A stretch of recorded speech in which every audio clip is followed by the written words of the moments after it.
Ayog gozaimasu minasan. Morning guys. Panoorin natin itong mga papaya. Bunga ng papaya, napakarami guys. Dito lang yan, malapit sa bahay ko, kapit bahay kong may-ari guys. Sarap to, panghalo sa mga kinataan. O kaya pang tinola. Pwede rin gawing atsara para tumagal siya. At di madaling masira. At mabenta mo pag marami. Ang dami niya talagang bunga guys.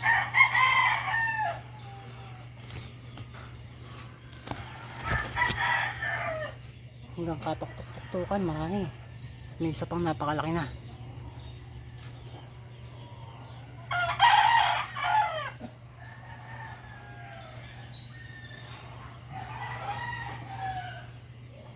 Maganda din siyang painugin para makain mo siya ng prutas. Pang dessert katapos mo magtanghalian o maghapunan.